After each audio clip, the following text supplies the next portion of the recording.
अमेरिकी डेलीगेशन पहुंचा है, जेडी वेंस के साथ मुलाकात करने पहुंचा है अमेरिकी डेलीगेशन। रावलपिंडी के नूर खान एयरबेस पर ये प्लेन पहुंचा। अमेरिकी डेलीगेशन को लीड कर रहे हैं जेडी वेंस। शहबाज शरीफ से मिलेंगे दोनों डेलीगेशन। ईरान अमेरिका के डेलीगेशन मुलाकात करने वाले हैं। तो पाकिस्तान के इस्लामाबाद में अमेरिका और ईरान के बीच में बातचीत के लिए मंच सज चुका है। बड़ी खबर यह है कि अभी अमेरिका का पहले डेलीगेशन इस्लामाबाद पहुंच चुका है। अमेरिकी उपराष्ट्रपति जेडी वेंस की अगुवाई में अमेरिका डेलीगेशन पहुंचा और इधर ईरान का डेलीगेशन इस्लामाबाद में मौजूद है। बातचीत से पहले अमेरिका के सामने ईरान ने शर्तें रखी हैं। ईरान के स्पीकर गालिबफ का कहना यह है कि पहले लेबनान में सीज फायर फिर बातचीत। वहीं डील से पहले ट्रंप लगातार ईरान को धमका रहे हैं। ट्रंप का यह कहना है कि ईरान केवल बातचीत के लिए जिंदा है। और इस बीच ईरान की मीडिया की तरफ से दावा किया गया कि अमेरिका ने ईरान की 4 शर्तें मान ली हैं। दोनों तरफ से एक दूसरे के खिलाफ भयंकर अविश्वास है। आज होने वाली बातचीत पर पूरी दुनिया की नजरें टिकी हुई हैं। ट्रंप ने साफ कहा है कि अगर ईरान नहीं माना तो भीषण हमले होंगे। डील से पहले ट्रंप की ओर से वार्निंग पर वार्निंग दी जा रही है। एक के बाद एक कई वार्निंग दी गई है। और ऐसे में कैसे बनेगी बात? कहीं ट्रंप की इन धमकियों से बात बिगड़ तो नहीं जाएगी? सवाल ये कि क्या गन पॉइंट पर पीस डील होगी? इस्लामाबाद में डील लॉक होगी या फिर डेडलॉक होगा? तस्वीरें आपकी टीवी स्क्रीन पर आप देख रहे हैं। देखिए किस तरीके से सुरक्षा के पुख्ता इंतजाम हैं। और ये एयरपोर्ट की तस्वीर है जब प्लेन लैंड हुआ। जेडी वेंस अमेरिका के उपराष्ट्रपति वहां पर मौजूद थे और उन्हीं की अगुवाई में डेलीगेशन वहां पर पहुंचा है और पाकिस्तान पहुंचा है अमेरिका का डेलीगेशन। और ऐसे में रावलपिंडी का ये नूर खान एयरबेस आप देख रहे हैं जहां पर अमेरिकी डेलीगेशन पहुंचा है और इस डेलीगेशन को खुद अमेरिका के उपराष्ट्रपति जेडी वेंस लीड कर रहे हैं। जेडी वेंस शहबाज शरीफ से मिलेंगे। दोनों डेलीगेशन की मुलाकात होगी। ईरान अमेरिका की डेलीगेशन का भी आमना सामना होगा। पाकिस्तान के इस्लामाबाद में अमेरिका और ईरान के बीच में बातचीत के लिए मंच सज चुका है। बड़ी खबर यह है कि अभी अमेरिका का पहला डेलीगेशन इस्लामाबाद पहुंच चुका है। अमेरिकी उपराष्ट्रपति जेडी वेंस की अगुवाई में अमेरिका डेलीगेशन पहुंचा है। इधर ईरान का डेलीगेशन इस्लामाबाद में मौजूद है। बातचीत से पहले अमेरिका के सामने ईरान ने शर्त रख दी है। ईरान के स्पीकर गालिबफ का कहना है कि पहले लेबनान में सीज फायर फिर बातचीत होगी। वहीं डील से पहले ट्रंप लगातार ईरान को धमका रहे हैं। ट्रंप का कहना है कि ईरान केवल बातचीत के लिए जिंदा है। और इसी बीच ईरान की मीडिया की तरफ से दावा किया गया है कि अमेरिका ने ईरान की 4 शर्तें मान ली हैं। दोनों तरफ से एक दूसरे के खिलाफ भयंकर विश्वास है। आज होने वाली बातचीत पर पूरी दुनिया की नजरें टिकी हुई हैं। ट्रंप ने साफ कहा है कि अगर ईरान नहीं माना तो भीषण हमले होंगे। डील से पहले ट्रंप की ओर से वार्निंग पर वार्निंग दी जा रही है। और ऐसे में कैसे बातचीत बनेगी? कहीं ट्रंप की इन धमकियों से बात बिगड़ तो नहीं जाएगी? सवाल यह भी कि क्या गन पॉइंट पर यह पीस डील होने वाली है? इस्लामाबाद में डील लॉक होगी या फिर डेडलॉक होगा? यह सबसे बड़ा आज का सवाल है।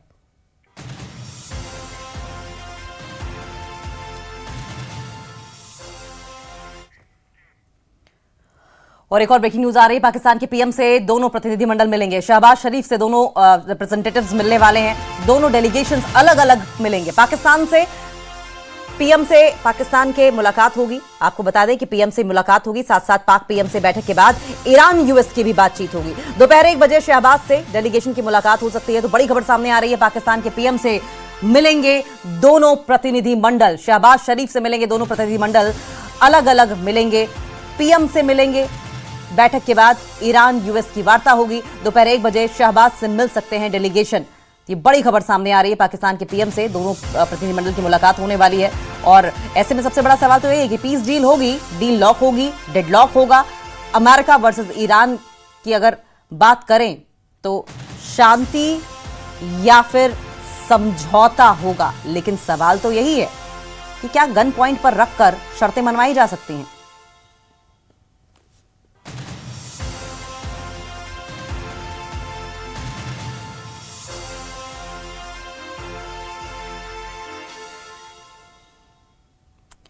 तो बड़ी खबर सामने आ रही है। और ऐसे में इस बीच आप देखिए किस तरीके से लगातार खबरें आ रही हैं। उन खबरों के बीच में अब अमेरिका का जो डेलीगेशन है वो भी पहुंच चुका है। ईरानी डेलीगेशन पहले ही इस्लामाबाद पहुंच गया था और इस पर गालिबाफ बोले हैं कि हमारी नीयत अच्छी है लेकिन अमेरिका पर भरोसा नहीं कर सकते हैं। ये सबसे बड़ी बात है, गालिबफ की ओर से कहा गया है। ईरानी डेलीगेशन का नेतृत्व संसद के स्पीकर मोहम्मद बागेर गालिबफ कर रहे हैं और उनके साथ अब्बास अराक्ची भी पाकिस्तान पहुंचे हैं। एयरपोर्ट पहुंचने पर पाकिस्तान के फील्ड मार्शल असीम मुनीर और विदेश मंत्री इरशाद डार ने उनका स्वागत किया था। और अब ये तस्वीर देख रहे हैं जिसमें आप देखिए किस तरीके पाकिस्तान के प्रधानमंत्री शहबाज शरीफ की, हालांकि ये फाइल फुटेज है लेकिन जेडी वेंस इस वक्त वहां पहुंच चुके हैं। और सबसे बड़ी बात तो यह है कि अमेरिका के साथ सीज फायर पर बातचीत के लिए ईरानी प्रतिनिधिमंडल कल देर रात इस्लामाबाद पहुंचा था। ईरान के सरकारी मीडिया के मुताबिक ईरानी डेलीगेशन का नेतृत्व संसद के स्पीकर मोहम्मद बागेर गालिबफ खुद कर रहे हैं। उनके साथ अब्बास अराक्ची भी पाकिस्तान पहुंचे और इसके साथ ही कहा गया कि बातचीत तभी आगे बढ़ेगी जब वॉशिंगटन तेहरान की पूर्व शर्तों को स्वीकार कर लेगा। वॉशिंगटन तेहरान की पूर्व शर्तों को स्वीकार कर लेगा। एयरपोर्ट पहुंचने पर पाकिस्तान के फील्ड मार्शल आसिम मुनीर और विदेश मंत्री इसहाक डर ने उनका स्वागत किया है।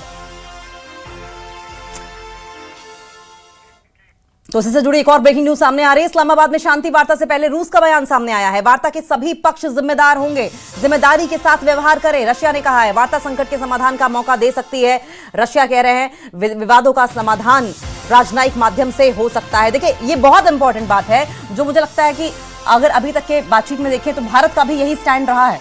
हर संकट का सॉल्यूशन डेलीगेशन के बीच वार्ता है, बातचीत है, और यही रूस भी कह रहा है। इस्लामाबाद में शांति वार्ता से पहले रशिया का यह बयान सामने आया है। वार्ता के सभी पक्ष जिम्मेदारी से व्यवहार करें, यह बहुत इंपॉर्टेंट है। लेकिन क्या यह जिम्मेदार व्यवहार हम अमेरिका से उम्मीद कर सकते हैं?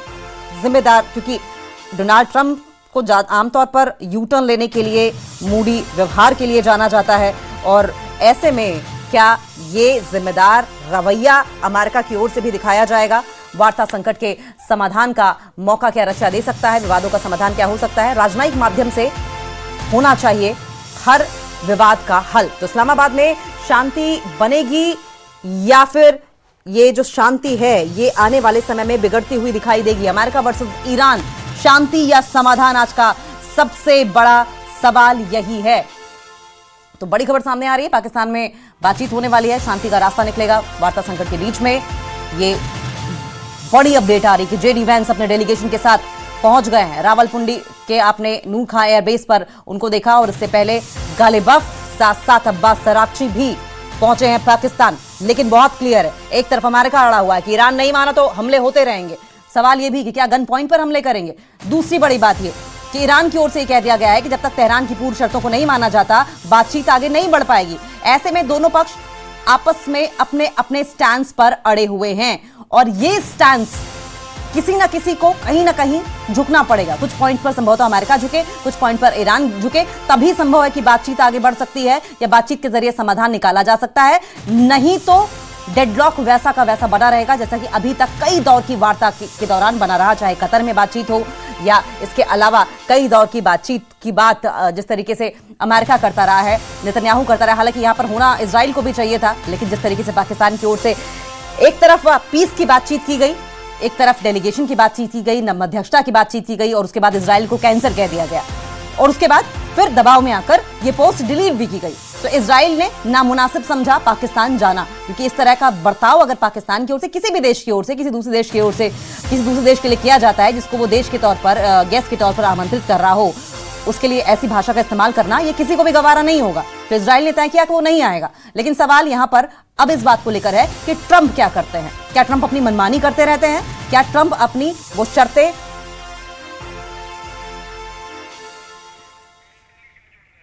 मोहम्मद अली शाह डिफेंस एक्सपर्ट इस वक्त हमारे साथ जुड़ गए हैं। अली शाह सर, देखिए जिस तरीके से आज ये डेलीगेशन पहुंचा है पाकिस्तान, सबसे बड़ी बात यह है कि डोनाल्ड ट्रंप कहते हैं कि आपने शर्तें नहीं मानी तो हम अटैक्स पर अटैक करेंगे। ऐसा लग रहा है कि गन पॉइंट पर रखकर शर्तें मनवाने की कोशिश कर रहे हैं। वहीं गालिबाफ ईरान के जो स्पीकर हैं, साथ साथ अब्बास अराक्ची कहते हैं कि हमारी यानी कि तेहरान की पूर्व की शर्तें अगर नहीं मानी गई तो हम बातचीत नहीं करेंगे, बातचीत में आगे नहीं बढ़ेंगे। सर, कहीं ना कहीं किसी ना किसी को तो कुछ कुछ पॉइंट्स पर कॉम्प्रोमाइज करना होगा। कैसे बढ़ेगी ये बातचीत आगे, आपको क्या लग रहा है? आपका कहना बिल्कुल सही है। देखिए, आप देखिए, जब 2 हफ्ते की सीजफायर की बात हुई थी अभी कुछ दिन पहले, 2 दिन पहले, तो इजराइल ने बात नहीं मानी थी। इजराइल ने फटाफट लेबनान के अंदर हमले करने शुरू कर दिए थे, जहां पे 300 लोगों की मौतें हो गई थी और 1,500 से ज्यादा लोग घायल हो गए थे। तो इजराइल एक संदेश देने की कोशिश कर रहा था कि अमेरिका को, देखिए आपने हमको कॉन्फिडेंस में नहीं दिया, आपने हमको हम साथ में कूदे जंग में, हम आपको लेकर आए जंग के अंदर, और आप अपनी मनमानी कर रहे हैं। तो डोनाल्ड ट्रंप साहब ने जेडी वैंस को तो भेजा है। अब ऐसा है कि जेडी वैंस की जान को खतरा है, इस तरीके की खबरें आ रही हैं। आप देख तो लिए, ये शांति की वार्तालाप कहां पर हो रही है? हाँ। पाकिस्तान के अंदर हो रही है। पाकिस्तान किस लिए मशहूर है ये मैं नहीं कह रहा हूं, हर कोई जानता है। जैसे हम कहते हैं ना कि कानपुर में चमड़ा मशहूर है, नागपुर में संतरा मशहूर है, पाकिस्तान में क्या मशहूर है? सब किसी भी पूछ लिए आप, बच्चा बच्चा बोलेगा आतंकवाद मशहूर है पाकिस्तान के अंदर। तो अगर वहां पर टॉक हो रही है, क्या ये पाकिस्तान की छवि को अलग रूप देने की भी कोशिश हो रही है अमेरिका से? क्या बात क्या है? पाकिस्तान में तो 2 दिन की छुट्टी डिक्लेयर हो गई है, बिलबोर्ड्स है इस्लामाबाद टॉक्स कर कर। पाकिस्तान तो जैसे कि हमारा G20 समिट हुआ था ना, पाकिस्तान की तो बहुत बड़ी बात है भाई, पाकिस्तान के अंदर सीज फायर की बात हो रही है भैया, बहुत बड़ी बात हो गई। और अगर ये कामयाब हो जाती बिल्कुल, तो पाकिस्तान का बहुत नाम होएगा फिर। मगर ये कामयाब नहीं होएगी, अभी आप लिख के ले लीजिए, आप नहीं होएगी, और ज्यादा बेइज्जती होगी पाकिस्तान को फिर। जवाद शरीफ और फेल्ड मार्शल आसिम मुनीर को और ज्यादा बेइज्जती इसके अंदर होने वाली है। तो अल्टीमेटली ये चाहे जेडी वेंस हो, चाहे यूएन की तरफ से हो, जैसे आपने बताया कि ईरान के पार्लियामेंट्री स्पीकर हैं मोहम्मद साहब, उन्हें बोला, तो अल्टीमेटली दोनों अपनी अपनी जगह पे अड़े रहेंगे। हाँ, मैं ये बात मानता हूं कि बात से तो बात आगे बढ़ती है, वार्तालाप, डायलॉग। आप जब मेज पे बैठते हो तभी कई चीजें इसकी उलझ जाती सर, सबसे बड़ी बात यह है कि मेज पर टेबल टॉक्स कई बार हुई हैं, कई राउंड की बातचीत हुई है, कतर में बातचीत होने की कोशिश हुई और इतनी बार बातचीत हुई। हर बार ईरान एक ही बात कहता है कि हमें अमेरिका पर भरोसा नहीं है, और ये बात अब दुनिया के अलग अलग हिस्सों से उठने लगी है। जिस तरीके से डोनाल्ड ट्रंप अपने स्टेटमेंट्स को बदलते हैं, अपने बयानों से यू टर्न लेते हैं और उसके बाद अपने पोस्ट को वो डिलीट कर देते हैं। एक बार में कई social media platform, truth social पर वो 1 घंटे में 60 पोस्ट कर देते हैं। सर, क्रेडिबिलिटी बहुत इशू है डोनाल्ड ट्रंप को लेकर। ऐसे में कैसे अमेरिका अपनी बातें मनवाएगा? क्योंकि अंदाज गन पॉइंट पर रखकर अपनी बात मनवाने जैसा ही है अमेरिका का, बातचीत कम दिखाई दे रही है। देखिए, फरवरी के महीने में, शुरुआत की फरवरी में, मेरे ख्याल से 4 फरवरी में ईरान और अमेरिका की मीटिंग भी हुई थी, बैठे भी थे मेज पे, बातचीत भी हुई थी, और दोनों पक्षों ने कहा था कि अच्छी शुरुआत हुई है। बहुत लोग खुश भी थे इस बात से, इसको और आगे बढ़ाना चाहिए हमको। उसी महीने में, हाँ, ये फरवरी की शुरुआत में हुआ, फरवरी के आखिर में इन्होंने, अमेरिका ने ईरान पे हमला कर दिया, इजराइल के साथ इनकी टॉप लीडरशिप को खत्म कर दिया। तो यानी कि पीठ पे खंजर ठोकने की बात होगी ना ये। हाँ। आप एक तरफ शांति की बात करते हो, इसीलिए क्योंकि वंस बिटन ट्वाइस शाय, इसलिए अब ईरान को भरोसा नहीं रहा, और ये पहले भी कर चुके हैं अमेरिका।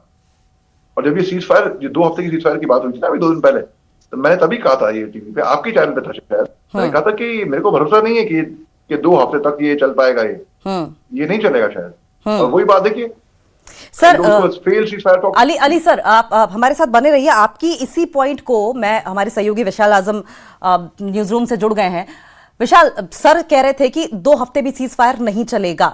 सवाल तो यही है कि अगर आप अपने स्टेटमेंट्स बदलते रहेंगे, क्रेडिबिलिटी नहीं दिखाएंगे, तो कैसे ईरान भरोसा करेगा? एक तरफ आप बातचीत की बात करते हैं, दूसरी तरफ आप धमकाते हैं। ऐसे में कौन सी बात होती है? गन पॉइंट पर रखकर किसी से बातचीत नहीं की जाती, सिर्फ डराया धमकाया जाता है। बिल्कुल अंकिता, बहुत शुक्रिया आपका। और अभी हम बातचीत सुन रहे थे, आपकी जो बात हो रही थी हमारे विशेषज्ञ से। देखिए, इसमें 2 बात अहम है काफ़ी। पहली बात ये है कि अमेरिका कहीं ना कहीं इस बात को वो समझ नहीं पा रहा है कि जो पोजीशन आज से पहले अमेरिका की हुआ करती थी, यानी ईरान के साथ जो उसका टकराव हुआ, ये 2026 वाला और 2025 वाला भी, तो उस टकराव से पहले जो एक अमेरिका की पोजीशन थी सुपर पावर की, उसमें कुछ ना कुछ तब्दीली आई है। ये अमेरिका रियलाइज करना चाहिए, जो नहीं कर पा रहा मुझे लगता है। उसकी सबसे बड़ी वजह क्या है कि इसमें कोई डाउट नहीं है कि अमेरिका एक सुपर पावर है, यानी जो पूर्व परिभाषित जो चीज़ें हैं, उसके पास दुनिया की सबसे बड़ी आर्मी है, उसके पास वो इकोनॉमी का सबसे बड़ा पावर है। लेकिन जो मॉडर्न वॉरफेयर है, उस पर बहुत सारी तब्दीलियां आ गई हैं। अब आप देखिए कि एक ड्रोन के हमले को कितना बड़ा तस्वर किया जाता है, और एक ड्रोन को जिसका खर्चा मतलब $20,000 तक में हो सकता है, उसे मारने के लिए उससे 10 गुना, 20 गुना, यहाँ तक कि कभी कभी 50 गुना ज़्यादा महंगा मिसाइल जो है अमेरिका ने इस्तेमाल किया। तो हुआ क्या है, दरअसल अमेरिका की सोच से बिल्कुल उलट ये जो ईरान के साथ उसका जो संघर्ष करे, हालांकि ये संघर्ष नहीं कहना चाहिए, तो बदाबता एग्रेशन था, जैसा कि ईरान कह रहा है कि हम पर आपने अटैक किया तो ये हमारा, तो इस चीज़ को अमेरिका रियलाइज नहीं कर पा रहा है। दूसरी तरफ क्या है कि जो ग्राउंड रियलिटी ये है कि अमेरिका की इस जंग को खुद अमेरिकन आर्मी या अमेरिका की जनता वो कन्विंस नहीं है कि भाई अमेरिका अगर अटैक कर रहा है ईरान पे तो क्यों कर रहा है, क्या बड़ी वजह है। आप हमारे लिए किस तरह से और कैसे ईरान थ्रेट था? विशाल विशाल एक चीज आपने अमेरिका की बात की। कई मामलों में इजराइल के मामले में भी ऐसा महसूस होता है कि इजराइल की जनता भी नहीं चाहती कि उनके बेटे, उनके बच्चे अमेरिका के कहने पर इस तरीके से ईरान के साथ लड़ाई में झोंक दिए जाएं। ऐसी भी बहुत सारी खबरें सामने आई थी कि वहां पर भी तनाव दिखाई दे रहा है। देखिए, इसराइल में भी लगातार वहाँ प्रोटेस्ट होते रहे हैं, तेल अवीव में हो, यहाँ तक कि आपको पता है कि बेंजामिन नेतन्याहू के खिलाफ कई बार प्रोटेस्ट हुए हैं। लेकिन देखिए, होता क्या है कि किसी भी देश में जो ग्रुप ऑफ पीपल है वो अलग अलग, उनकी तादाद या उनकी संख्या, लेकिन ये देखा जाता है कि मेजॉरिटी जो है वो क्या कर रही है या उसका सपोर्ट क्या है। देखिए, जब तक आपके ऊपर कोई नुकसान नहीं होता है तो आपको लगता है कि वेल एंड गुड, हमारा देश है, हमारा देश कुछ अगर कर रहा है तो हमारी सेफ्टी के लिए कर रहा है। बट जब आपके ऊपर नुकसान होना शुरू होता है, जब आपके बंकर्स के अंदर में मिसाइलें गिरनी शुरू हो जाती है, तो आपको कहीं ज्यादा लगता है कि नहीं, ये तो हमारे लिए बड़ा मुश्किल है। और दूसरी बात ये कही जाती है कि देखिए, ये जो बेंजामिन नेतन्याहू है वो करप्शन के मामले में पूरी तरह से मुलविस हैं, उन पर कई तरह के चार्जेस हैं और इतने चार्जेस हैं कि वो उस मामले में अगर ट्रायल होता तो वो जेल भी उनको हो सकती थी। लेकिन खुद इसके बारे में डोनाल्ड ट्रंप ने हस्तक्षेप किया था और ये कहा था कि अभी जो सिचुएशन वहां पर है तो मेरे ख्याल से इसको अभी छोड़ देना चाहिए इस मामले को। तो इस तरह के मामले थे। तो अगर यानी कि मुद्दा भटकाने की एक तरीके से विशाल कोशिश की गई थी। लेकिन हम एक बार अली सर का भी रुख कर लेंगे। जैसा कि विशाल अली सर कह रहे थे, एक छोटे से ड्रोन के लिए इतने बड़े बड़े आर्मामेंट्स का इस्तेमाल अमेरिका कर रहा है। कई बार ऐसा लगता है कि अमेरिका वो क्लास मॉनिटर है जो हर दूसरे स्टूडेंट को बुली करना चाहता है, लेकिन जब सभी परेशान हो जाते हैं तो दांव उसके ऊपर उल्टा पड़ जाता है। दूसरा ये कि क्या अमेरिका के केस में खिसियानी बिल्ली खंबा नोचे वाली कहावत फिट होगी क्या? जी बिल्कुल दुरुस्त फरमाया आपने और मैं विशाल बिल्कुल। देखिए, अमेरिका जो है ना, डोनाल्ड ट्रंप साहब पूरी तरीके से फंस चुके हैं। सर, आपकी आवाज थोड़ी कम आ रही है। क्या है? सर, आपका ऑडियो थोड़ा कम आ रहा है। ये फोन आने लगे, इसके लिए माफ कीजिएगा। फोन आने लगे, इसके लिए मैं ये अब आवाज बिल्कुल आ रही है सर। ओके, माफ कीजिएगा। ये एक ही टाइम पे मीटिंग शो हो रही है तो एक ही टाइम पे सारे चैनल एक ही टाइम पे फोन कर रहे हैं, इसके लिए। अच्छा, मैं ये कह रहा हूँ कि देखिए, अब डोनाल्ड ट्रंप साहब फंस चुके हैं जी बुरी तरीके से और ये उनके लिए सुनहरा मौका था एक ग्रेसफुल एग्जिट करने का युद्ध में से, जो कि ईरान ने मिट्टी पलेट, ये इजराइल ने मिट्टी पलेट कर दी। इजराइल ने लेबनान पे मारकर, मिसाइल मार के 300 कैजुअल्टी हुई है, 300 फेटल, 1500 से ज्यादा ऊपर लोग घायल जख्मी हुए हैं बुरी तरीके से। तो मिट्टी पलेट कर दी पूरी अमेरिका की, क्योंकि आपने हमको नहीं लिया कॉन्फिडेंस में, ये लिए हम नहीं सीज फायर। लोगों का ये मानना था कि इजराइल मानना पड़ेगा अमेरिका की बात, लेकिन इजराइल नहीं माना। अब जेडी वेंस ने भी कहा, सपोर्ट किया कि भाई हाँ, लेबनान उस सीज फायर एग्रीमेंट में शामिल नहीं था। क्या एक ऐसा प्लान ड्रॉ हुआ था कि क्या कौन शामिल है, कौन शामिल नहीं है? शांति वार्ता की बात क्या होती है? शांति वार्ता की बात ये होती है ना, अब शांति रखें, सीज फायर हो ताकि आगे इनका हो। लेकिन अब वही ईरान को बिल्कुल भरोसा नहीं है और मीटिंग करने आ तो गए हैं, लेकिन मैं तो कह रहा हूं कि अब तो वक्त जाया करने आए हैं। पाकिस्तान जैसे मुल्क में जो कि आतंक के लिए जाना जाता है, अब वहां पर पीस टॉक कर रहे हैं, तो और बिफोर द टॉक्स ओनली आपको पता है नतीजा क्या निकलने वाला है। नतीजा कुछ खास निकलेगा नहीं। एक स्ट्रेटेजिकल पॉज का ऐलान हुआ था। स्ट्रेटेजिकल पॉज था जो टाइम वक्त देता है दोनों पक्षों को रिग्रुप, रिकैलिब्रेट, अपने रिकूप करने का, अपनी स्ट्रेटेजी बनने का। आपने, इजराइल ने तो बात नहीं मानी। अब आप शांति वार्ता की बात करते हैं, इजराइल क्यों नहीं आया?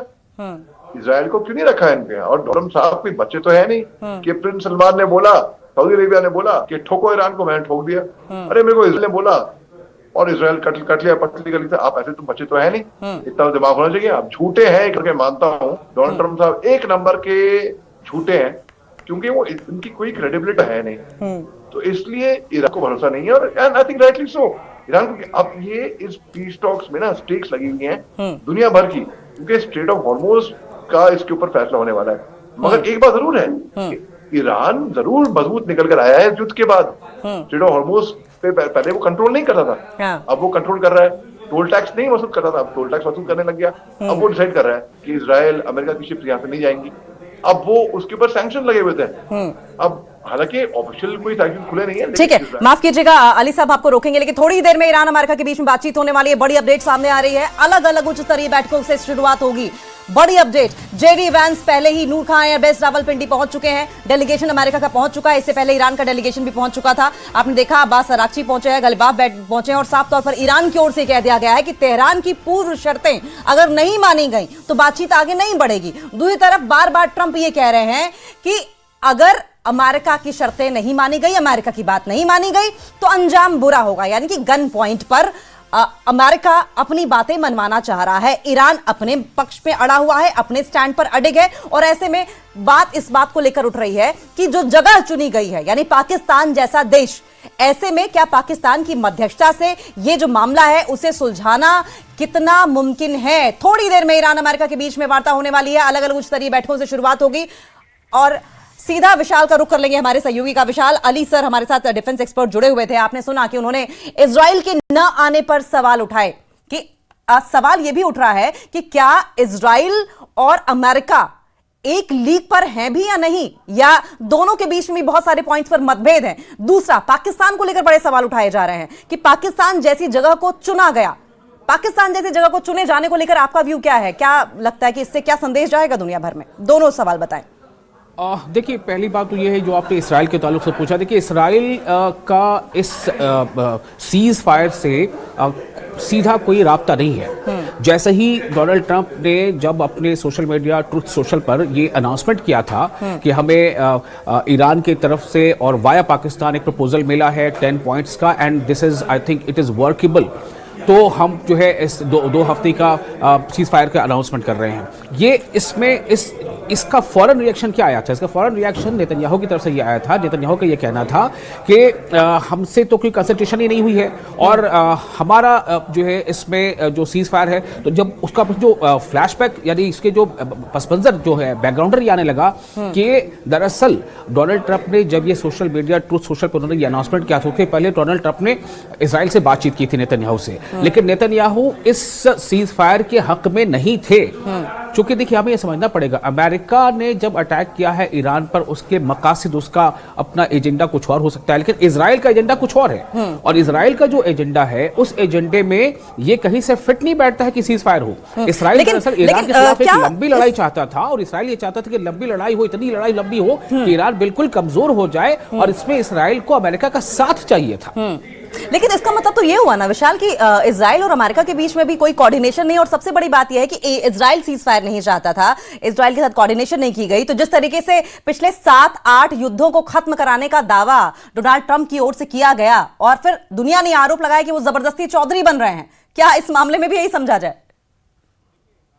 7-8 आप गिन लें या उससे ज्यादा गिन लें, मुझे आप ये बताइए कि डोनाल्ड ट्रंप के आने के बाद क्या गजा पर हमले बंद हो गए? मुझे आप ये बताएं, क्या डोनाल्ड ट्रंप के दोबारा इक़्तिदार में आने के बाद क्या रशिया और यूक्रेन का जंग बंद हो, ये युद्ध बंद हो गया, जंग बंद हो गई? नहीं हुई ना। तो उन्होंने कहा क्या था, वो कर क्या रहे हैं? बल्कि ये जो 2 फ्रंट ऐसे खुले हुए थे गजा पर हमले, वो बंद नहीं हुए। उसके साथ साथ आप देखिए, अच्छा ये भी हमें याद रखना होगा कि ये जो इजिप्ट में शर्म शेख में जो इजिप्ट में जो अकॉर्ड हुआ था, गजा अकॉर्ड, उसके बाद बोर्ड ऑफ पीस भी बना। एक तो गजा अकॉर्ड हुआ, सीज फायर लागू हुआ, फिर बोर्ड ऑफ पीस बना। उन सबके बावजूद देखिए गजा पर अभी भी हमले हो रहे हैं। तो ऐसा तो नहीं है विशाल कि बार बार अमेरिका की मौजूदगी हर 2 देश या 3 फ्रंट्स पर जब लड़ाई होती है, कहीं ना कहीं आग में घी का काम कर जाती है बजाय के सॉल्व होने के? देखिए, इसमें तो मुझे लगता है कि इसके अलग अलग एंगल हो सकता है इस चीज़ को समझने का, और इसमें 2 राय नहीं है। अगर आप डेटा देखेंगी कि अमेरिका की सबसे बड़ी इकोनॉमी है देश की, ये सब जानते हैं, देश का मतलब दुनिया की, और दुनिया की इकोनॉमी में अमेरिका की इकोनॉमी हथियारों से जो आती है वो भी सबसे बड़ी है, ये भी सब जानते हैं कि बहुत बड़ा जो सबसे बड़ा सप्लायर है हथियार का वो कौन है? अमेरिका है जी। तो अब अमेरिका की ये इंडस्ट्री कहाँ टिकी हुई है? वो हथियार आखिर कहीं ना कहीं किसी न किसी रीजन में वो हथियार बिकेंगे, हथियार खरीदने की नौबत कब आएगी? जब कहीं ना कहीं कोई कॉन्फ्लिक्ट हो। अब जिस कॉन्फ्लिक्ट से सीधे तौर पर अमेरिका का फायदा होता है, तो वहां पर तो सारी चीजें हैं, और जहां पर अमेरिका का नुकसान हो रहा होता है वहां पर उसको रुकवा देते हैं। बिल्कुल ठीक कह रहे हैं, और यही सवाल हम अली सर के पास लेकर जाएंगे। अली सर दोबारा हमारे साथ जुड़ गए। सर, दुनिया युद्ध की आग में जलती रहे, अमेरिका के हथियार बिकते रहे, अमेरिका की इकोनॉमी बूस्ट होती रहे, अमेरिका के पास पैसा आता रहे, क्या ये भी एक अल्टीरियर मोटिव हो सकता है? सुपर पावर के ये जो पागलपन है, ये फिनिकी एटीट्यूड है, इसके अलावा? देखिए बिल्कुल ये एक एटीट्यूड ये भी हो सकता है, मैं मानता हूँ।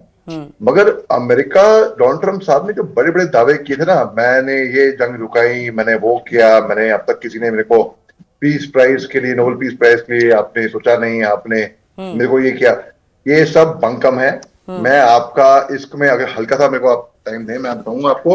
1964 में ना, जब डोनाल्ड ट्रंप साहब जब स्कूल में थे, तो इन्होंने तो बोला था कि एक बेसबॉल मैच हुआ था एक स्कूल के साथ, और ये मैन ऑफ मैच इनको नवाजा गया था। फिर 1996 में माइक टायसन, आपको याद है, बहुत बड़े बॉक्सिंग स्टार थे, इवैंडर हॉलीफील्ड और माइक टायसन के साथ एक बॉक्सिंग मैच हुआ था। मेरा नाम मोहम्मद अली है, मैं खुद बॉक्सर हूँ, इसलिए मुझे अच्छे से याद है ये बात। सब झूठ बोला गया। 2009 में इन्होंने गोल्फ को एक्वायर किया और उसके ऊपर भी झूठ बोला। बेसिकली डोनाल्ड ट्रंप साहब की क्रेडिबिलिटी कुछ नहीं है। अगर आपको मैं बताऊं दिलचस्प बात, तो पिछले 4 साल में जब इनकी सत्ता थी, इन्होंने 30,500 टाइम्स समथिंग झूठ बोला है। Average 21 times in a day, मतलब एक दिन में 24 घंटे होते हैं। अगर आप 21 बार कोई झूठ बोल रहा है, तो आप सोच सकती हैं तो आदमी की क्रेडिबिलिटी क्या है। तो आप सोएंगे भी 6 घंटा, 18 घंटे। तो अमेरिका बार बार ये झूठ बोलेगा, और ईरान को भी तैयारी थी एक्चुअली कि अमेरिका ऐसा हमला कर सकता है। ईरान ने अपनी तैयारी पूरी कर रखी थी, तो इसीलिए ईरान अभी हार नहीं मान रहा है। आप देख लीजिए, 1 महीने से ज्यादा ऊपर वक्त हो गया है, ईरान बल्कि भारी पड़ा है अमेरिका के ऊपर। ऐसा नहीं है कि कोई जीत रहा है, कोई हार रहा है, मगर ईरान और मजबूत होकर निकल कर आ रहा है। अब क्यों वो जख्मी शेर की तरह हो गया है ना ईरान। अब डोनाल्ड ट्रंप साहब, दुनिया जगह कर रही है डोनाल्ड ट्रंप साहब की। डोनाल्ड ट्रंप साहब is not America, America is not Donald Trump साहब। तो डोनाल्ड ट्रंप साहब की क्रेडिबिलिटी, अभी अमेरिका आई है, अब जेडी वैंस आए हैं, जान को खतरा है, तो कहा जा रहा है पाकिस्तान के अंदर, आतंकिस्तान के अंदर भी क्रेडिबिलिटी क्या है पाकिस्तान की। आप पाकिस्तान के अंदर शांति वार्ता कर रहे हो, अरे भैया देख तो लो कहां पर शांति वार्ता की बात हो रही है।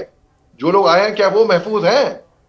ये बात सही कह रहे हैं सर। मैं तो आपके उस पॉइंट से उबर नहीं पा रही हूँ, और रह के इस बात को लेकर हंसी आ रही है कि डोनाल्ड ट्रंप इतना झूठ बोलते हैं, ये चीज इतनी कॉमन हो गई कि लोगों ने डेटा तक बनाना शुरू कर दिया, डेटा तक